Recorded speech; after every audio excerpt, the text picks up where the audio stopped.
What's up, everyone? So today I'm here, first of all, with Jamila, as y'all know, my wife. And I'm also here with our friend Brittany. Yes. She is an ESFP, and she's a 3. She's just recently been learning about Enneagram and all of that. And we just wanted to have a brief discussion.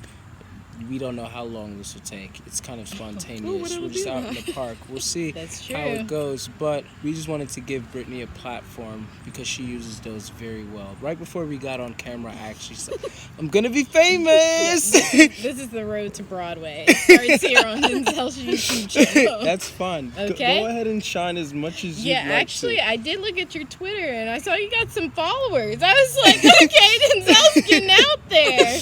I don't mind. Yeah, they're gonna love you. I hope so. Well, Brittany, ever since you've learned about Enneagram, what would you say? Because you said that you've gotten 2 books and everything.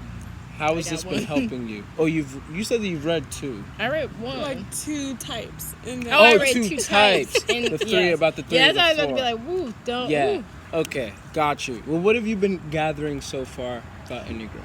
Well, Enneagram has really kind of helped me discover some things about myself. For instance, that a lot of things in my mind I think is a competition actually isn't. Like I was telling Denzel at this wedding how I was in competition with my sister growing up just to see who could make the bed faster. Like little stuff like that. So it's helped me kind of like break down those things Wake along up with... faster. That's what you told me. Wake up, like I get woke ready. up before she did. Yes, like it was just all a competition for me, and she didn't even care, but I never noticed that. So like little things like that, but it's also like helped me understand other people, or maybe like some of the relationships I have with people, which has been very helpful because I am very quick to shut down on people and be like, that's it. And then speaking of your sister, if you don't mind sharing, so like your sister is an ISFJ2, self-preservation. Your father is an INTJ5, self-preservation. And then your mom is an ESFJ1. What subtype? Do we know? 2. No, not I said 2. Oh, right. I don't know the subtypes. I just know wings. Yeah, she's definitely 1 wing 2. But I don't think I know that. Yeah, you're 3 wing 2, right? She's not social. I'm 3 wing 4. 3 wing 4. Mm-hmm. Oh yeah, that explains a lot. There you have it. Yeah. Well, how does that play out in your family? Like, I know that you're discussing whatever you feel comfortable sharing. Like, I know that you're discussing how your mom knows a little bit about Enneagram now as a 1. Yeah. And there's an interesting combination that y'all have. So my mom's a 1 wing 2, and I'm a 3 wing 4. So basically, my mom can nitpick everything, and I'm constantly just trying to be great at everything.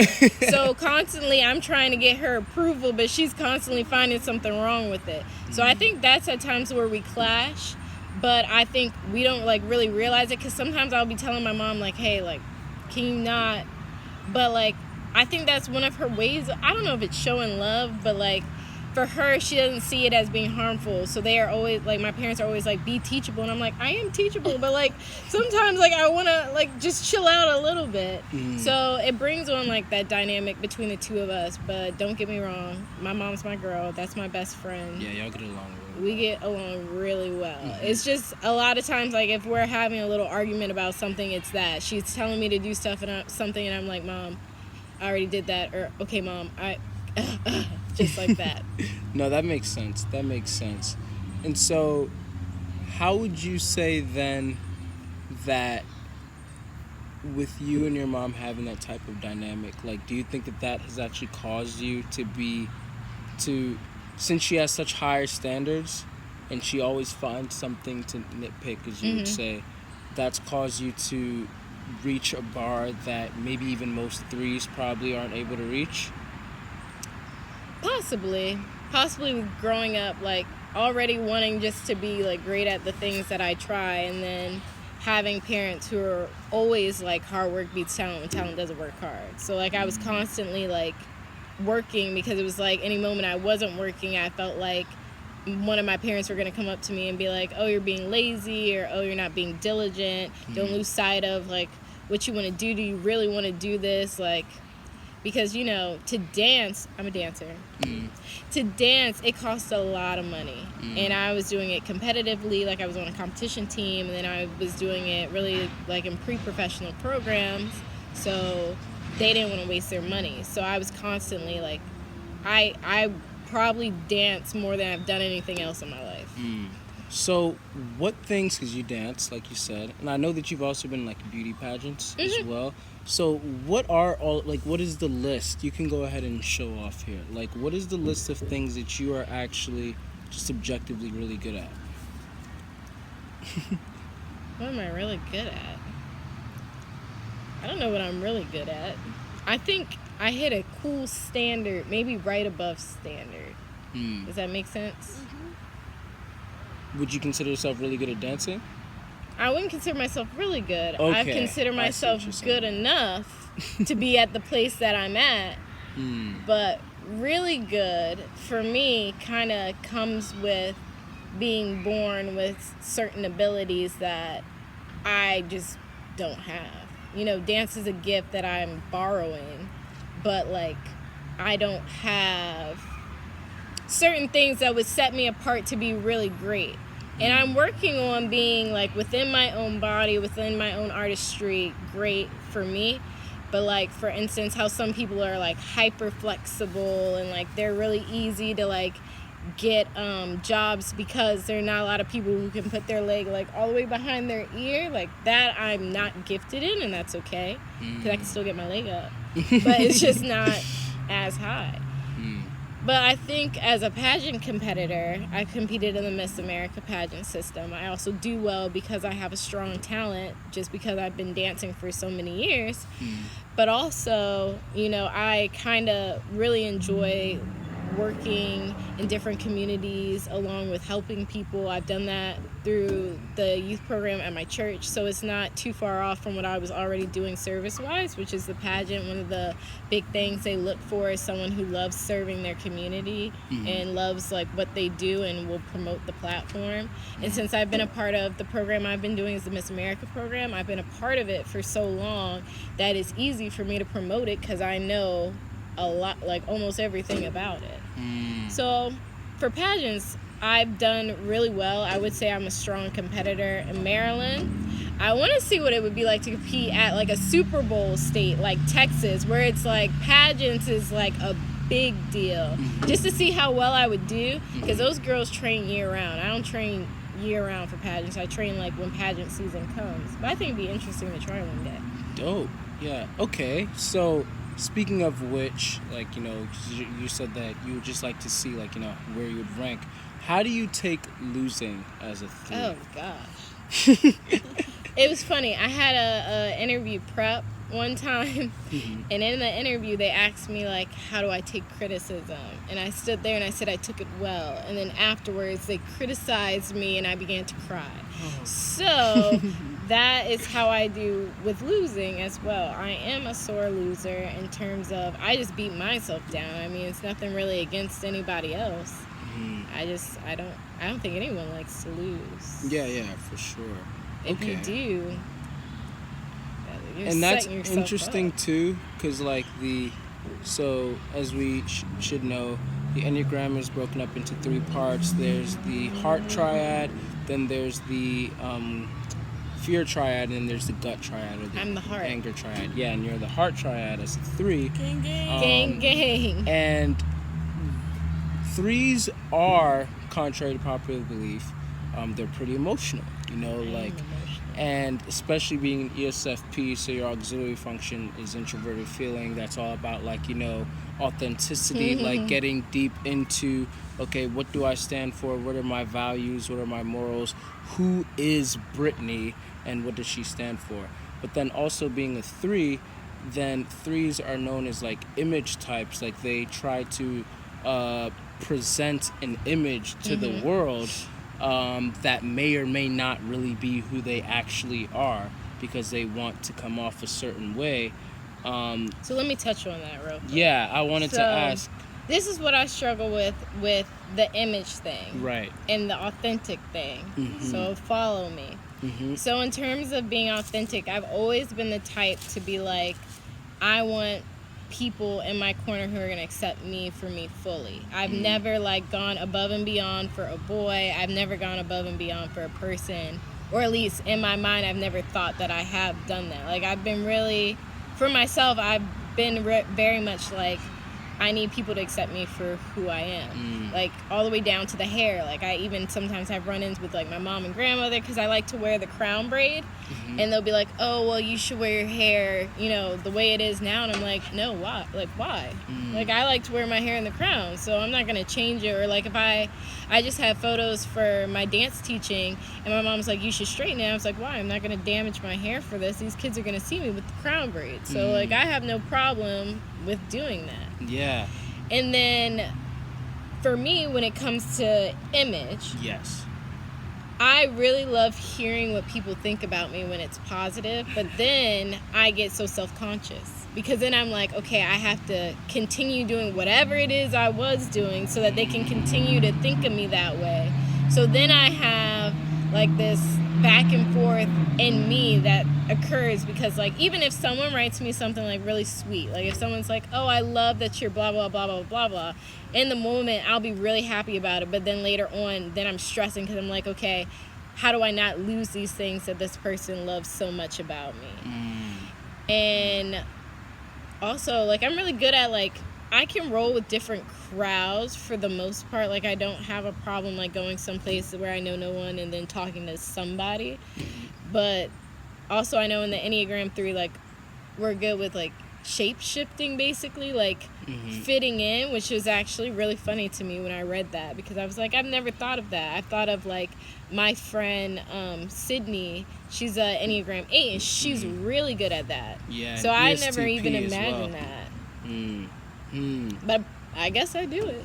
Yeah, and that's what's interesting, because the Enneagram and the Myers-Briggs, they're two different systems. Like, regardless of whatever Enneagram type that you are, and regardless of whatever Myers-Briggs type that you are, you should still fit your Enneagram type. You should still fit your Myers-Briggs type, because if you know the functions well enough, then Enneagram will just pepper how you use the certain function.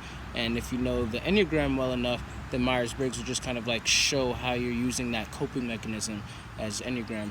And so you being an ESFP, it's interesting to see how, like, you're still 3, like, you still resonate with 3 because you're competitive, and, you know, you are, like, you know, trying to, like, present an image or uphold an image, if anything.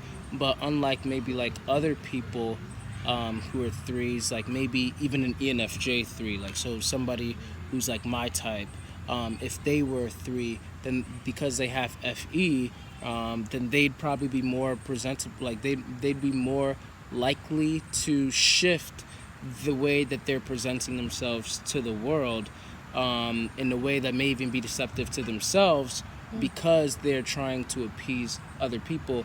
While with you as an ESFP, your FI is like, no, I don't want to do anything that's betraying who I am. And if I'm saying anything like inaccurate, then let me know. But like, it's like, no, like, this is my FI is kind of like serving as an anchor to like show, like, this is who I am, and I will not betray this. However, the 3 still comes out where it's like, okay, now that people see who I am, I have to make sure that they continue to see who I am. This is the image that I've presented, and it's not a fake image, but now that they're admiring it, ooh, I like this. And so let me make sure that I continue to present that image. Is that about right? Right. And then it's like the pressure on myself to make sure I'm still bringing that to the table. Yeah, that makes a lot of sense. Yeah. Okay. Well, I think that my question then would be, what advice would you have for other 3s? I don't know. Cause I'm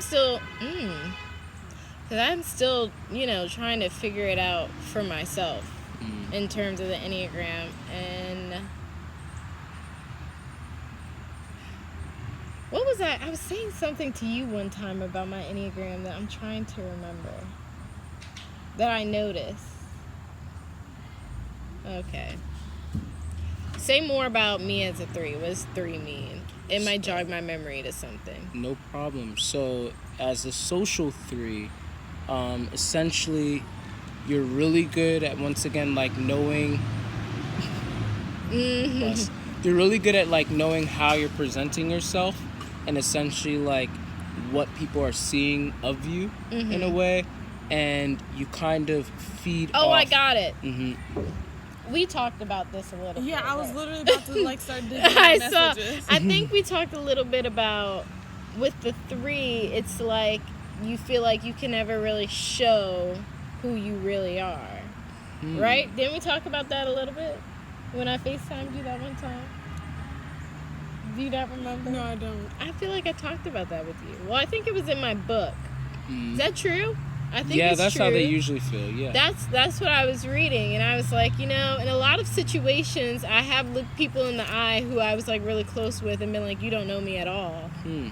And I think about it, I'm like, is that my fault? Like, I was just about to is ask. it my fault that people don't know me, or is it the way that I wish they know me? Is it the way that I don't know what it is, but I would definitely suggest 2 3s to like really take time to get to know who you are and be very intentional about, and not intentional in the sense of like you feel pressured to have to present it this way all the time to every single person that you encounter, because your encounterments with like different people are gonna be different based on like their personality and their Enneagram and what they've gone through in life and their circumstances. But just to make sure that you're being true to who you really are and not trying to be what everybody else wants you to be, because one day you'll burn out. That's really good. So how does that go in with authenticity as well, like what we just spoke about?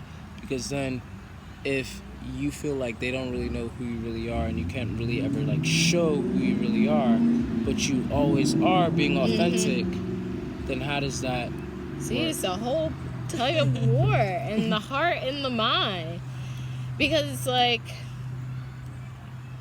I don't know. I wonder if it's like you have this idea of who you are, and so you want everyone to perceive you that way. So then when they don't, like sometimes I could talk to my best friend and he'll say something to me or say something that he assumes like I'd be cool with or something, and I'll be like, in my mind, I'm like, you don't, like,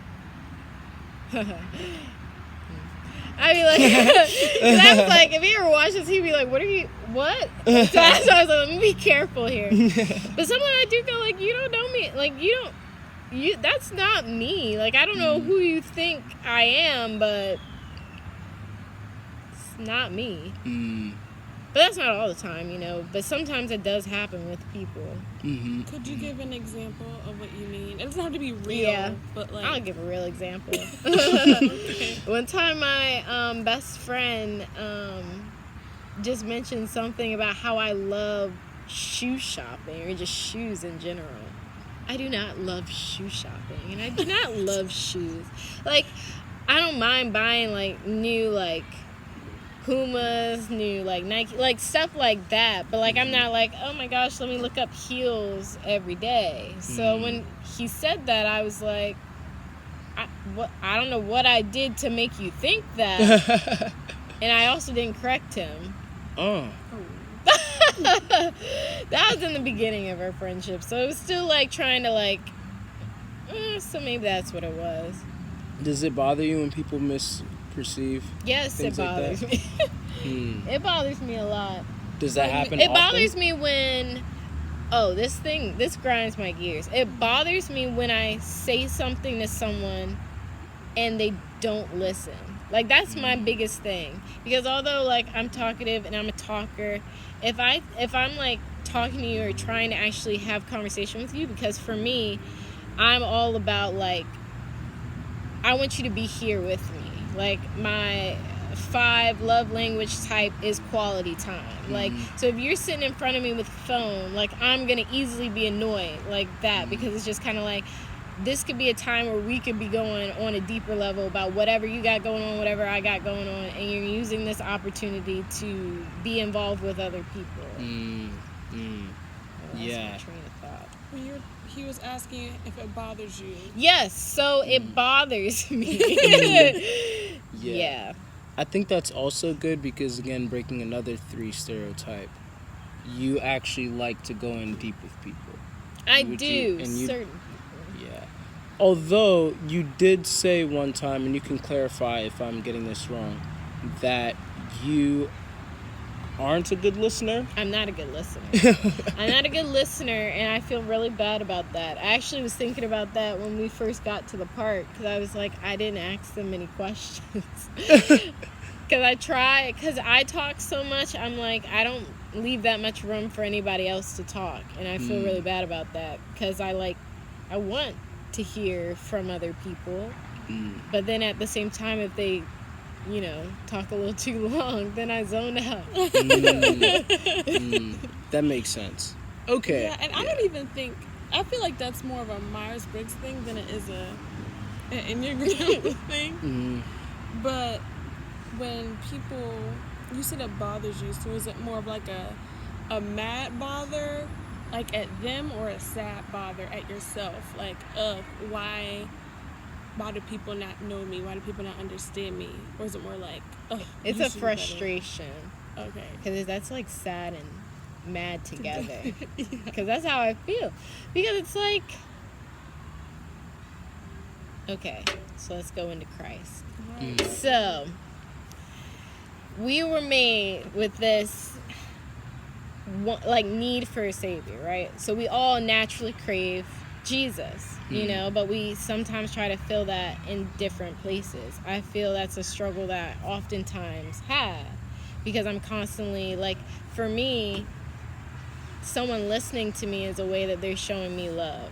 So if you're not listening to me, then I'm automatically like, okay, well, what did I do to this person? Or also, why doesn't this person love me, enough to just sit here and listen with me? And it all just boils down to that. Sometimes I'm like, okay, people aren't perfect, and I gotta understand that, so I can't put so much expectation on people to do exactly what I want them to do all the time, or be exactly the way I need them to be all the time, because they're not. That's why we have Jesus. He's perfect. He's always listening. It was actually really funny. Last week in the car, I was upset, and I was on my way to this campus ministry called Grace Life, and I was praying in my head, because I was with my dad, and I was like, you know what, Jesus? I was like, you just need to show up tonight, because I can't do it anymore. So I was like, please just I don't know, speak through Pastor Mike, do something. And I was thinking that in my head, and a part of you is like, maybe, but there's still a part of you that's like, it's not gonna be that clear.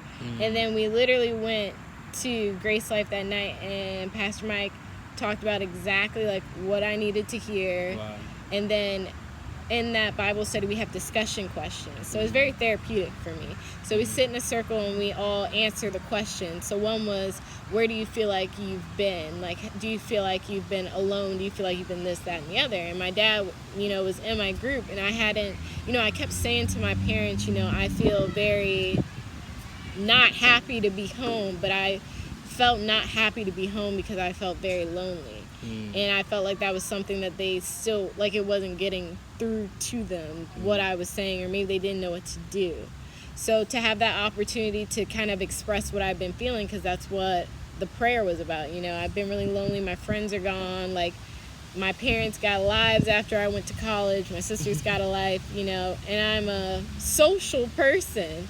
So to not have interaction with people really takes a toll on me. Got you. Okay, that's really deep. So then in the same sense... See, I don't mind going deep. Yeah, you don't. No, and like I said, I think that's another, because it's a heart thing. The heart triad. So 2s, 3s, and 4s, they like going deep. Yeah. Usually, if anything, people just believe that, for the 3s, at least stereotypically, they... Okay.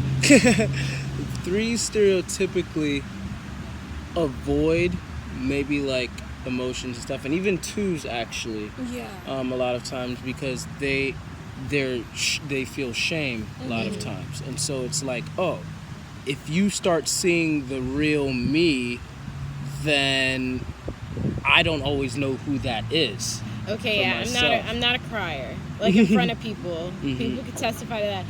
And I wonder if a part of it is, I think growing up, my parents didn't really know how to react to crying. Because I think in my dad's household, they did not do that. So for me, like for instance, when I got to college, I was so used to like if I had emotions I needed to express, to like run and hide and like let that out and blah blah blah. Because it was like if you saw me crying, like I really hit some type of wall. And that's the same with my sister. She's a 2, so we say, and she does that too. Like the only time I've seen her cry is maybe when she's like having mixed emotion, like when her emotions are all jumbled up, and I think it's just coming out. But As that a is a 3, struggle. do you feel like you are loved because of what you do? I don't know why I'm loved. Wow. Wait, do you seriously know that? Is that serious? Yeah, okay, you're about to make me cry now, and I can't cry on tape. I just said that. Anything. Girl, you need some water. I'm just gonna. It's okay. Okay, I'm good. And we're done. Okay, good. But you do know that you're loved. No, I'm dead serious. You need to at least. You may not know why, but do you know that you're loved? Yes. But you just don't know why. Rose.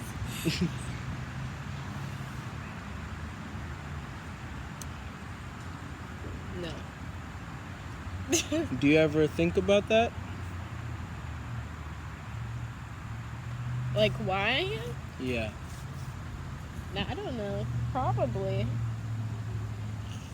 Do you ever find yourself trying to perform in a way to be worthy of love and be something or do something, be someone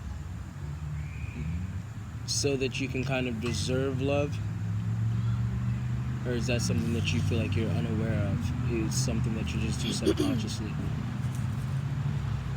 Because that's actually the main core of 3. Yeah. And I was gonna get there, but I didn't want to like just jump into it. The main core of 3 is like, I think I try to like do what I think people want me to do, to be like great to them.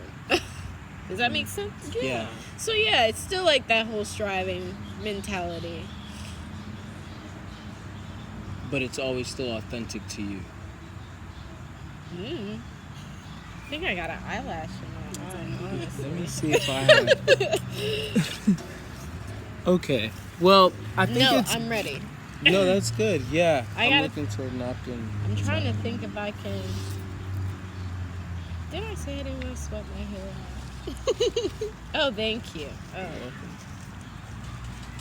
Oh, it's got a line on it. Yeah, it's from Canada. Oh, nice. Yeah. A Canadian napkin. Okay. Well, the good thing is you know that Okay. you're loved. Yes, I know that I'm loved. That's good. Do you always feel like you're loved? Okay.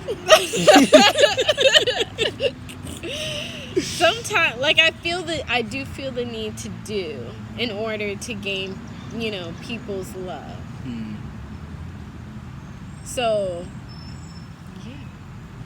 Okay. What types of things do you think that you do? Like, is it your achievements that you feel like earn people's love? I mean, I think sometimes, oh, if I do this, like, this person will notice this. Like, you know what I mean? But I also think sometimes, don't put that in. I'll say it again. I also think sometimes it's just like, oh, this person will think this if I do this. This person will think highly of me if I do this. You know what I mean?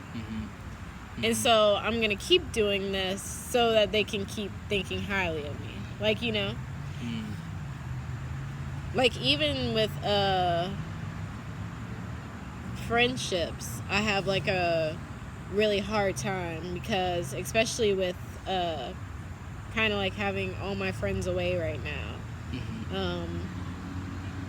For me, communication is like a really big thing. So not being able to like communicate or like show up or show the love for them in the way that I always have makes me feel like, oh, well, maybe like, not they don't love me anymore, because I know they still do, but I mean, there's still a little voice that tells you that. You don't feel connected to them anymore, or as much, because they're not like in your space being like, oh, you're my friend. Yeah. Or / I'm not doing the things that I was doing before that confirm the friendship. So that's where I struggle. So then you do feel like people love you because of what you do. Yeah. And not if they're because not around of who you, you are. can't do something for them. Yeah, so then it's the struggle of, oh my God. Yes, Thank you. And thank you. That was it. That's so sad. Wow. It's not that sad. It's not that sad. Get over it. Yeah. I mean, that's low-key how we all feel. I mean, Enneagram, whatever. I mean, it's kind of sad, but... Yeah, it's true. It is kind of sad. So, ideally, how would you like, what would be an ideal friend to you? I don't know, because I can't see just, you know, not doing anything. Yeah. You know what I mean? Yeah. And doing things is not necessarily bad. Right. But feeling like if you stop doing those things, that's and then the person will stop loving you, that's where it's bad. Yeah, there it is. I don't know. I think my ideal friend would just be someone who like listens, because I'm a talker. But I also like when friends get deep. Like I don't like surface level conversations. And I really like when I feel heard, because I often don't feel heard, like feel like I'm heard, because I speak so much, like I talk so much. So really, that's like my main. Just listen to me. Just listen to me. Spend time with me. You know, support. Do you normally feel like you're the problem in friendships, or other people are? Because... You know, that's tricky. It depends on which friendship you're talking about. Because, I mean, you can always... There are times in your friendship when you can point out that it was you.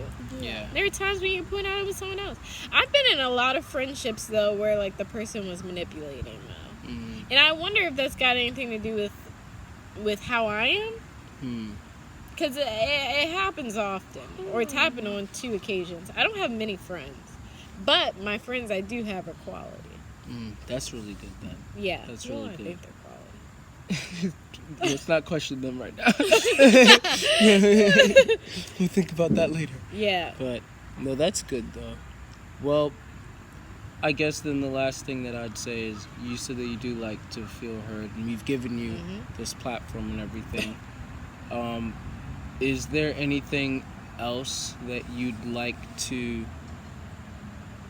feel more heard about before we end the recording? You know, something that you may not have been able to share, that maybe I didn't ask about yet, or that you feel like nobody's noticed about you, or not enough people notice about you. And it's like, if you guys can just grasp this 1 or 2 things, it'll really mean a lot. I'll actually really feel heard and listened to. Yeah, I think that's it. Like, it's really... I think it's not that hard. Like, what I just listen to me. Like, if I'm talking, just listen to me. Don't think, you know, I just talk a lot, so whatever. Because most likely, if I'm talking about one thing, it's going to lead to another, and you never know. And that's not even just with, like, threes. That's with anybody. you're interacting with in general, because we all like are going through something or have something on our minds. You know, it's not that often that no one's like thinking about something else and not being present. Oh yeah, that's one thing I read in my book. Mm-hmm. We're very future thinkers. Like we have a hard time staying present. That's true. Thankfully, you're an ESFP though, so you also do know how to get into action. But yeah, what you said actually just reminded me of these lyrics. You know Andy Mineo, right? Mm-mm. Oh, really? Mm-hmm. Well, he's an ESTP 3, social, like you are actually. Lit. Yeah, and so if you ever watch this, gang. Yeah, he's also Christian and everything, and he has a song called "I Don't Need You" on his latest album, Work in Progress. He's actually my second favorite rapper. J. Cole's my first, but is literally like this, so they're pretty much even. And J. Cole's a 3 as well. He's a self-preservation 3 though, in my opinion. But one of the verses that Andy says is, "I hate asking for help, my pride too real. I'll probably die starving before I ask for a meal. These walls I built, each brick a disappointment. Never told you I really felt, this time I can't avoid it. I know I said I don't need you. Yeah, I know it's all see-through, but what else do you tell yourself when that many people leave you? I threw myself into working, trying to prove that I'm worth it. I've been holding this middle finger up so long, my arm is hurting, but now I'm tired of all this trying. Say I'm good, say I'm fine, ain't no time, cut the pride, I just say it. I need you to listen.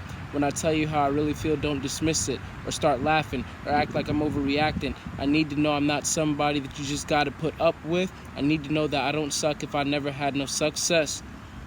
I need you to stop judging me for things I'm into, and if you don't like it, then pretend to. I need you to talk to me gentle. I need you to reply when I text you. I need the reminder of my potential. I need your time for just a little. I need your word, it's instrumental. I need you to stop trying to humble me. I got a tough enough time loving me. I need you to trust me.